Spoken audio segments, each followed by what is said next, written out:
मेरे प्यारे दोस्तों, मनी मंत्रा प्रो में आपका स्वागत है। दोस्तों, अक्सर हम सबके सामने एक बड़ी दुविधा की स्थिति आती है।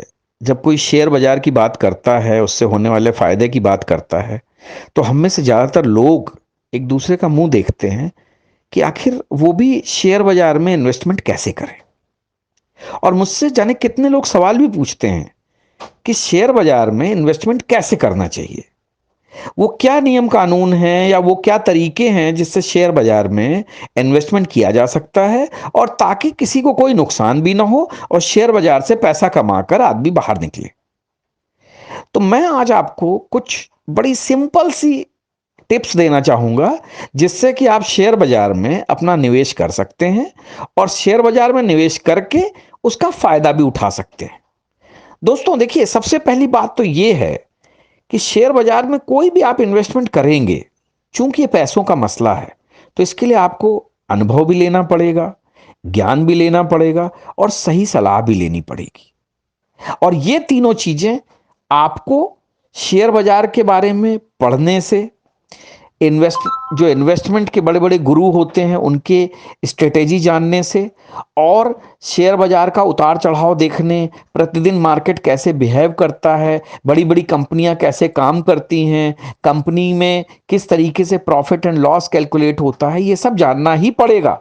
इसके बाद ही आप शेयर मार्केट में इन्वेस्टमेंट कर सकते हैं। और सबसे बड़ी जरूरत की बात यह है कि एकदम से निवेश मत करें।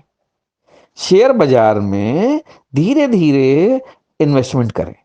अगर आपका 1 लाख रुपए का इन्वेस्टमेंट का प्लान है तो शुरुआत 5,000 रुपए से करें, या मैं तो कहूंगा 1,000 रुपए से करें। धीरे धीरे इन्वेस्टमेंट बढ़ाएं ताकि अगर कोई भी अप्स एंड डाउन्स होते हैं तो आपको बचे हुए पैसों से उसको मैनेज करने में आसानी रहेगी। एकदम से निवेश करना सबसे बड़ी मूर्खता है। किसी के कहने पे कि फलाना शेयर खरीद लो, बहुत आगे जाएगा, यह सबसे बड़ी बेवकूफी है।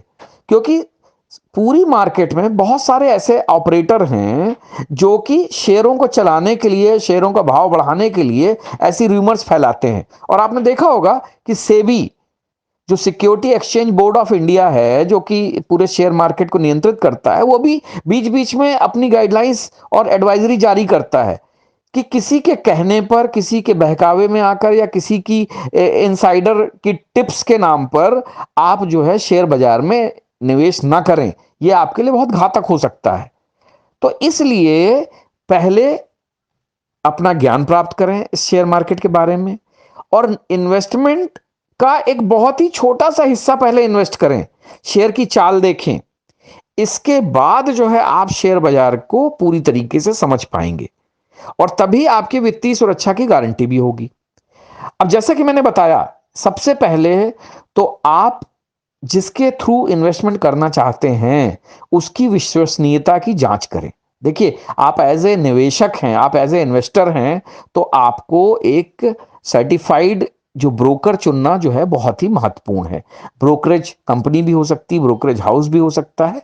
तो उसके इतिहास को पता कर ले कि उसके पहले उसकी, और उसमें जो बड़े बड़े जो इन्वेस्टमेंट मैनेजर हैं उनके बारे में पता करें कि वो लोगों का क्या रिकॉर्ड है, किस तरीके से उन्होंने अपनी सेवाएं प्रदान की हैं, उसकी गुणवत्ता क्या है, और उनकी जो सलाह जो है वो कितने परसेंट सही रही हैं, कितने परसेंट गलत रही हैं, या ऐसे ही हवा में बात कर रहे हैं। ये सारी चीजें आपको इन्वेस्टमेंट से पहले अपने ब्रोकर के बारे में, ब्रोकरेज फर्म या ब्रोकरिंग हाउस के बारे में पता करनी चाहिए, क्योंकि आप इन्वेस्टमेंट उसी के थ्रू करेंगे। तो इसलिए आपको ये बात सारी कुछ पता होनी चाहिए। दूसरी चीज क्या है, अध्ययन करें और उसको फॉलो करें। देखिए, मैंने जैसे आपसे कहा कि शेयर मार्केट के बारे में अच्छी तरीके से आपको अध्ययन करना सबसे जरूरी है। उसमें क्या नियम हैं, उसमें किस तरीके से मार्केट अप एंड डाउन करता है, उसके विचार क्या हैं, उस क्या क्या घटनाओं से उसके ऊपर क्या फर्क पड़ता है, उसकी निगरानी करें। महीने 2 महीने इस चीज को पूरी तरीके से एनालाइज करें। जिस कंपनी में पैसा लगाना है उसकी, मतलब जो कहते नहीं कि उसके ऊपर ध्यान दें कि कंपनी के काम करती क्या है, कंपनी में इन्वेस्टमेंट किस तरीके का है, कंपनी के ओनर कौन है, कंपनी में ओनर की कितने परसेंटेज हिस्सेदारी है, पिछले 10 सालों का रिकॉर्ड क्या है, 5 सालों का रिकॉर्ड क्या है, उसकी वित्तीय रिपोर्ट्स क्या हैं, प्रॉफिट एंड लॉस की रिपोर्ट्स क्या है, हर क्वार्टर की रिपोर्ट क्या है, क्या सामान बिकता है, उस सामान की खरीदारी कौन करता है। ठीक है, तब जाके आपको पता चलेगा कि कौन सी कंपनियां जो है निवेश करने लायक हैं। फिर क्या है, जैसे मैंने बताया, निवेश के लिए अपना एक लक्ष्य निर्धारित करें। भाई आप अपने लक्ष्यों को स्पष्ट करें, कितना पैसा लगाना है, कितना धन कमाना है, कितने समय तक निवेश करना है, ये सारी चीजें आप निर्धारित करके चलिए। ये शेयर मार्केट में निवेश करना कोई बच्चों का खेल नहीं है कि आज मन आया तो पैसे डाल दिए, कल मन आया तो पैसे निकाल लिए। ये कोई खेल नहीं है, क्योंकि इसमें आपका पैसा लगा हुआ है और पैसे के साथ आप खेल नहीं सकते। आप कितने भी बड़े अमीर आदमी हो चाहे कितने भी गरीब आदमी हो, पैसे के साथ खिलवाड़ करना हमेशा आपको जो है दुर्गति की तरफ ले जाएगा। इसलिए अपने पैसे का सही समय पर सही तरीके से सदुपयोग करें। फिर जैसे मैंने बताया कि आप एक वित्तीय बजट निर्धारित करें, आपको कितना पैसा मार्केट में लगाना है। ये जो भी आपको धनराशि लगानी है उसको एक अलग मतलब अकाउंट में डालें या अलग तरीके से उसको अलग सेव करें। फिर उसमें से धीरे धीरे करके आप इन्वेस्टमेंट करें। एकदम से आप जो है इन्वेस्टमेंट ना करें, और वो इन्वेस्टमेंट आपका किस दिशा में आगे बढ़ रहा है, प्रॉफिट में जा रहा है, लॉस में जा रहा है, ये भी देखें। तब जो है आपको ये पता चलेगा कि मार्केट में निवेश आपके लिए कितना फायदेमंद है। लोग आपको बहुत कहानियां सुनाएंगे कि मैंने 10% एक दिन में कमाया, 20% साल भर में कमाया, या 50% महीने भर में कमाया। इन कहानियों पे ध्यान मत दें।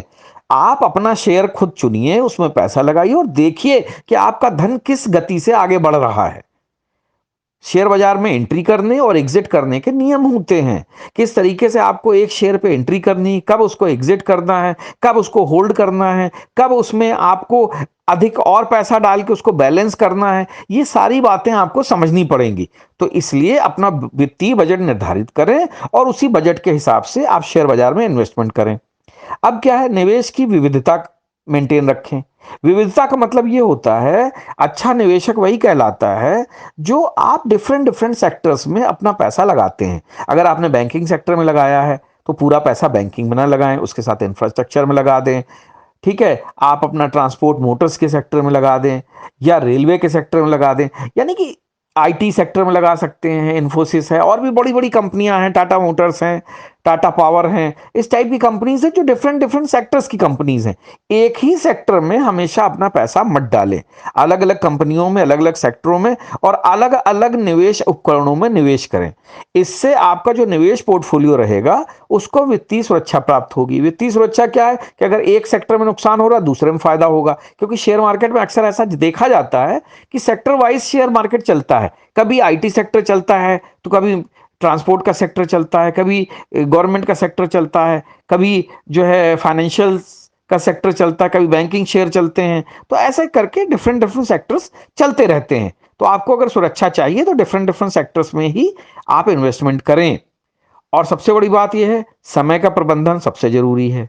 सही समय का चुनाव करें, कब आपको लेना है। मार्केट अगर गिरा हुआ है, बहुत ज़्यादा मार्केट करेक्शन आ चुका है, 20-25% करेक्शन आ चुका है, तब आप कोशिश करें कि आप धीरे धीरे करके इन्वेस्टमेंट करना शुरू करें, ताकि अगर मार्केट और गिरता है तब आप धीरे धीरे करके और शेयर में पैसा लगाना शुरू करें, ताकि वो एवरेज आउट किया जा सके।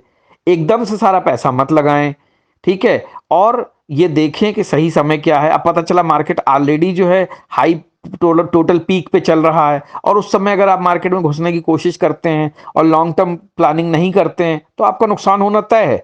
इसलिए मार्केट ट्रेंड्स और उपयोगी सूचकांकों की भी जांच करें और उसी हिसाब से अपने निवेश का प्रबंधन करें।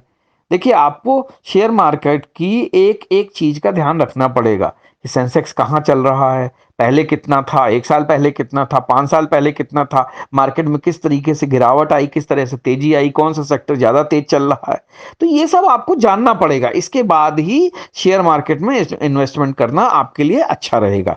तो दोस्तों, ये सुझाव था कि शेयर मार्केट में इन्वेस्टमेंट कैसे करना चाहिए एज ए इनिशियल इन्वेस्टर के रूप में। आगे आप लोगों के और भी जो सवाल आएंगे उसको इसी तरीके से मैं आपको समझाता रहूंगा, सलाह देता रहूंगा। जय हिंद, जय भारत।